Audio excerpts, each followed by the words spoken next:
Hello and welcome back to Riverbank Railways. I haven't done an update for quite some time. It's been over a couple of years. I started off doing videos on how I was making the layout and it just got to be so much time making the video that I was spending more time making the video than actually on the layout, so I stopped making them. But I would like to post update videos kind of on a monthly basis, so I'm going to start that now, just on the progress that's been made and how I'm doing things. There's lots of people out there doing that. I pick up a lot of tips from them, so hopefully someone might pick up a tip or two from some of my videos. So I'll bring you up to speed on what I've done over the last 2 years very quickly, and then show you some of the things that I'm working on just at the moment. So first things first was all the rail, the track work and everything is done. All the electrical is done, point motors are done, all of that is done. The ballast, as you can see, is done. Spent quite a lot of time on ballast, learned a lot while I was doing it, managed to glue a few of the points together, which wasn't fun. I do like to vary the ballast, the tone, the colour. This is a depot area, so it's all quite dirty in certain areas. And it's not kind of all uniform colour, as you can see. And a lot of oily patches where locos would be waiting. And some nice weathering and around to this area here as well. Also put some basic ground cover and stuff in place. I'm going to be building that up over the next few weeks, I'd say.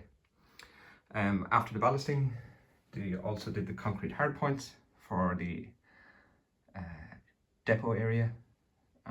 I use Das clay for most of my concrete. I like working with Das clay. Gives there's a lot of flexibility, gives a nice organic look to it. You can put some cracks and stuff in it. You can, make it rough, make it smooth. You can rework it if you need to. What came after that? I put in some detail, so just had some old point levers put in and weathered them. I did start putting point rodding in, and it was so finicky and tricky that I decided, you know what, let's leave some old point motors in, or point levers and rodding, and then pretend that they're being ripped out and rusty, and the newer ones went in instead.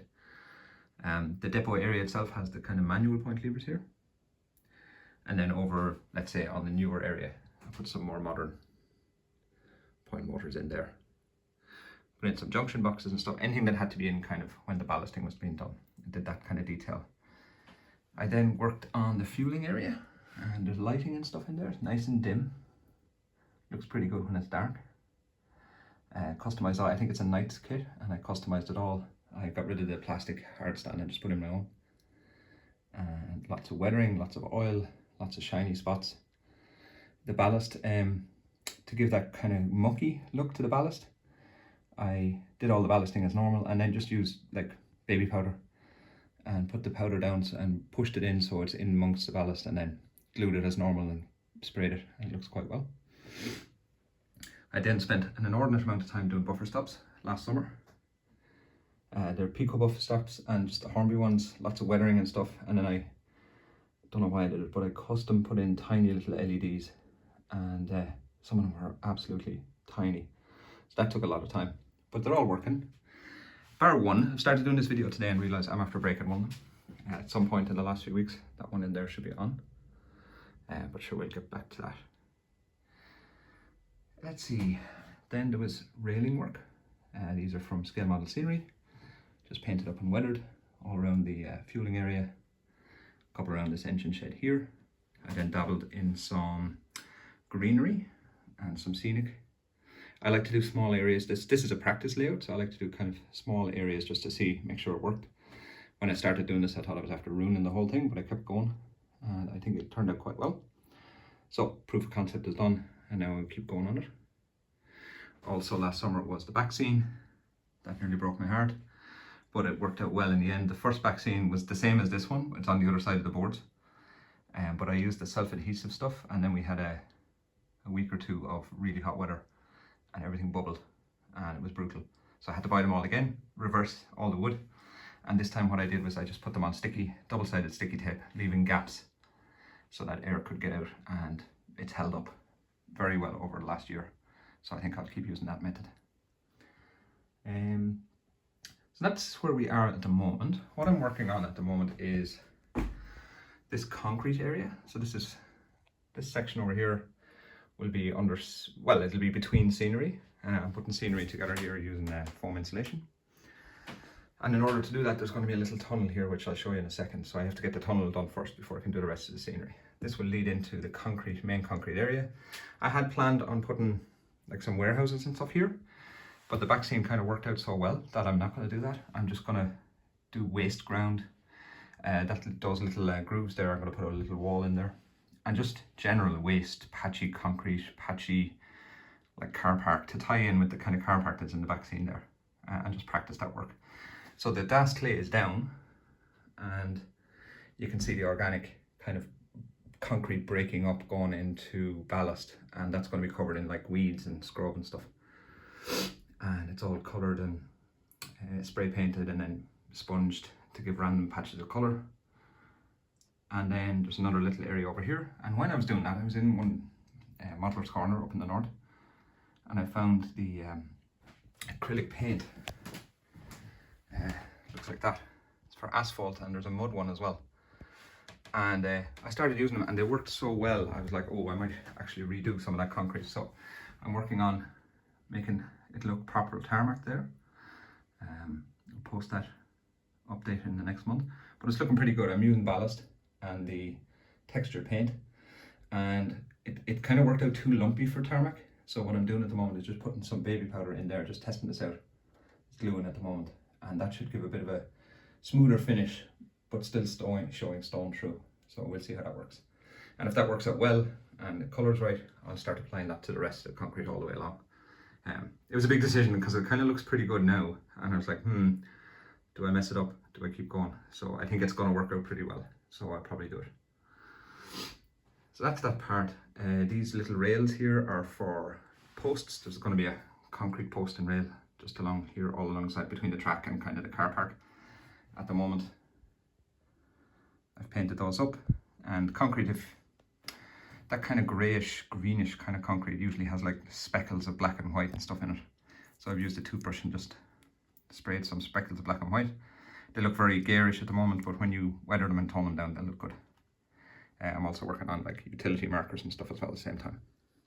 And also actually some concrete, like post and rail fences from 10 Commandments, I think they're from. So that's going in at the concrete there. I'm also working on the wall. So the wall, I saw this on a layout before where it wasn't just straight into layout, there was a wall and then the layout was kind of behind the wall. It looked quite well. So I'm going to put a wall all the way along here. All along the front. It'll give a nice view photo. Scrubland in front, just practicing. There's that textured mucky concrete paint you can see, and I just mixed it with some brown, some various shades of brown, and it works out really well because even if it's not covered in ground cover, it looks like muck. So that's class. And then I'm just putting it down in between the wall and the ballast, and I'll put ground cover and ballast on that. Let's see what else. I also, as you might have seen, I like weathering locos. So this is a Irish Railway Models Class A. It's the first loco I weathered. Big decision because they're not cheap, but I like weathering them. And I prefer to use weathering powder rather than spraying, because you can still get the full cover effect on top. But I find when you're spraying locos, it's very easy to go wrong, and then it's very hard to correct. Whereas a weathering powder, if you go wrong, you can rub it off and start again, and that's quite handy. It takes kind of the nerves out of it. I've done a few more over here as well. Some of them are weathered more than others. This is a class 141, very heavily weathered. Looks too dirty, but it's accurate to some of the photos I've seen. They got absolutely filthy back in the day in the 80s, which is when this is set. So I'm quite happy with those. It takes time as well, because you weather them. Do they look right? Do they not look right? And if they do, then you kind of matte coat them and varnish to preserve the look and maybe do a bit more. And practicing on some of the wagons and stuff as well. So that's in progress. I have a few more to do, as you can see up here. This is my collection, which I've acquired over the last couple of years. And I got a couple at the railway show a couple of weeks ago in Dublin. English ones are up above. I started off doing an English layout, but then I was like, oh, I can actually get Irish locos. So kind of moved over to the Irish locos and building up my coach collection as well. New coaches from Irish Railway Models are on order. The other major thing I'm working on is the tunnel. So this is it here. And this is some textured brickwork. that I got from on Etsy from a person in Greece. And what will happen is this tunnel will just sit over here in really awkward angles. Just sit in there a little bit, just to break up the two parts of the layout. And then this wall, this back wall, will sit down the back between the tunnel and the scenery. And I'm going to put a little LED in there as well, give some orange light. But it's working. And then obviously the bit that's not done, the scenery, will come over that, and it'll be grassy on top and blend in with the rest of the scenery. That's the plan anyway. And is that everything? That's everything I'm working on at the moment. You can see the bench here. The other thing is I'm doing a different type of wall, different type of brickwork. These are the walls that are going to go in here like this, and I'll weather them down and put in some scrub and stuff building up around them. I didn't want to use the same one again, and I did try in Ireland we didn't have a lot of red brick. Mostly the brick is grey or black or something like that. I tried weathering those to like almost fully black, but it looked crap because you could see that the little texture coming through and it didn't look good. I usually do a practice run as well, so that's something I did kind of last year just to see how does scenery work. And you can see there I tried. Camera's not really picking it up, but it looks, you can see the shape of the texture as opposed to the brickwork, so it just kind of ruined it. So that's why you do a practice run. And I was practicing there with the insulation to make sure it worked okay in the static grass and stuff, and it looks pretty good. And also some weeds and foliage. So generally I prefer not to do something for the first time on the layout and do a practice run. Here's just stuff that's in progress, little bits and pieces, painting up some figures, Model U. And here you can see when I'm practicing what I'm preaching, there's the practicing for the asphalt and the tarmac and all different types of scrubland. And here's some other paint washes and stuff. So very handy. It takes a couple of minutes to do this, but you can save yourself like a lot of ripping something back off the layout that you weren't happy with. And there's kind of various shades in the muck.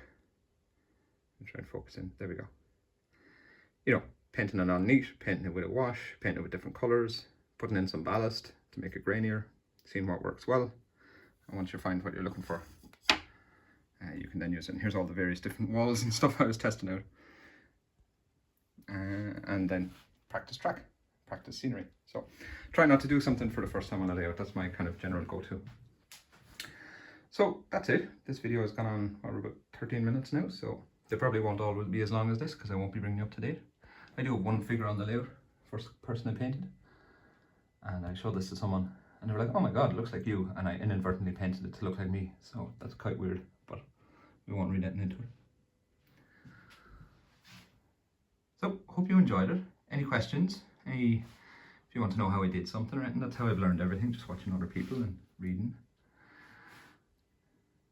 And I'm happy to answer them. I always try and keep up to date with anyone who comments on YouTube, so good luck, have a nice day, and I'll talk to you next month.